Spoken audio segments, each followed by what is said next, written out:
વાલા ભક્તો, આજની કથાને વિરામ આપું એ પહેલાં અમારે યુવરાજસિંહ જાડેજાજી આવ્યા છે. અમારે અહીં ગાંધીનગરમાં નજીકમાં જ રહે છે અને બહુ સારા ભાવનાવાળા અને એકદમ નિર્વ્યસની જીવન, ભક્તિમય જીવન અને કંઈ પણ નાની મોટી સેવા હોય. હું જોઉં છું 3 દિવસથી કથામાં રોજ કથા સાંભળવા આવે. અહીંયા ગાંધીનગર, અમદાવાદ આજુબાજુમાં ક્યાંય પણ મારી કથા હોય એટલે 1 થી 2 દિવસ તો કથા શ્રવણ કરવા આવે ને આવે. સત્સંગમાં બહુ પ્રીતિ છે, ભગવાનમાં પ્રીતિ, સંતોમાં હેત, એટલે બહુ સારા ડાયા.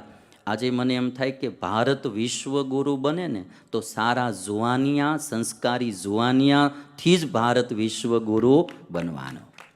યુવાનોમાં જ્યારે સંસ્કાર આવે, એકદમ સારું પ્રામાણિક જીવન જીવે, એ હજારોને પ્રેરણા આપે.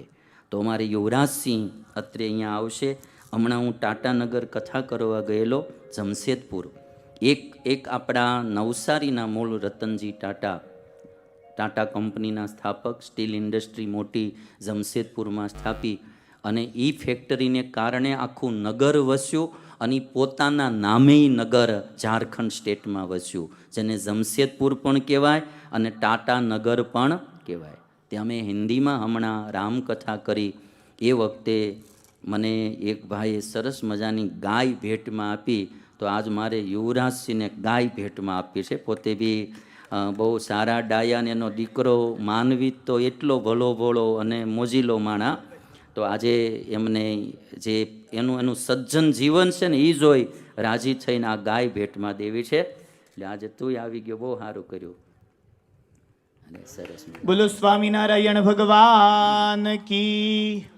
વાલા ભક્તો, આ પૂજ્યપાદ સત્શ્રીનો રાજીપો અમારા યુવરાજશ્રી ઉપર વરસી રહ્યો છે. એકવાર આ રાજીપાને તાલીઓના નાદથી વધાવી લઈએ.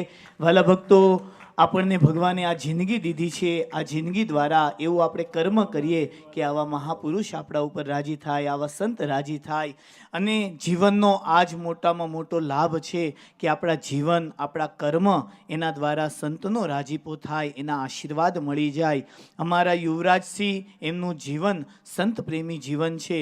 જ્યારથી સ્વામી સાથે, એસએટી સંસ્થા સાથે યુવરાજસિંહ જોડાણા છે ત્યારથી લઈને અત્યાર સુધી ગમે ત્યારે અમારા કોઈ પણ નાના સાધુનો ફોન જાય કે કોઈનો પણ ફોન જાય, અડધી રાતે પણ ફોન જાય, એનું કામ કાજ, ધંધા પાણી બધું સાઈડમાં મૂકીને પહેલામાં પહેલું એની માટે સંસ્થા છે, સંતો છે, પછી એનો પોતાનો બિઝનેસ છે. યુવરાજસિંહને કામ ચીંધ્યું હશે પણ હજી સુધી એકેય બાબતમાં એણે પીછે હઠ કરી હોય એવો હજી સુધીનો એક પણ દાખલો નથી.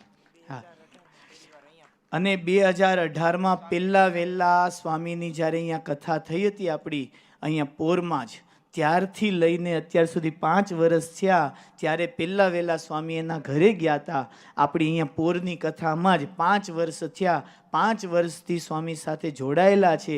પણ એટલો ગાઢ નાતો થઈ ગયો છે કે ગાંધીનગર રહેવા છતાં એ દૂર ન હોય એવી રીતનું એનું જીવન છે, એના કાર્યો છે. એકવાર તાલીઓના નાથી અમારે યુવરાજસિંહને વધાવી લઈએ.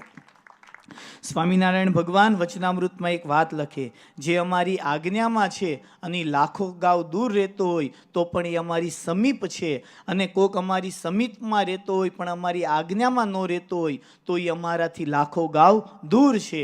એમ અમારે યુવરાજસિંહ દૂર રહેવા છતાં પણ સત્શ્રીના દિલમાં છે, એવું અમારે યુવરાજસિંહનું જીવન છે. એકવાર તાલીઓના નાથી વધાવી લઈએ.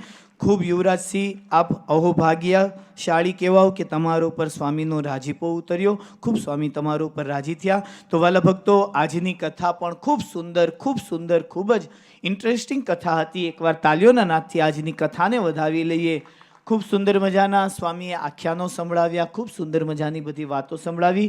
અત્યારે સ્વામી અમારે માનવીતને પહેરેલો હાર પહેરાવીને માનવીતને પણ રૂડા આશીર્વાદ દઈ રહ્યા છે. એના પિતા જેવો જ હવાયો એમનો દીકરો થાય એવા સ્વામીએ પણ ખૂબ સારા આશીર્વાદ એમને પણ દીધા. વાલા ભક્તો, આજની કથા ખૂબ સુંદર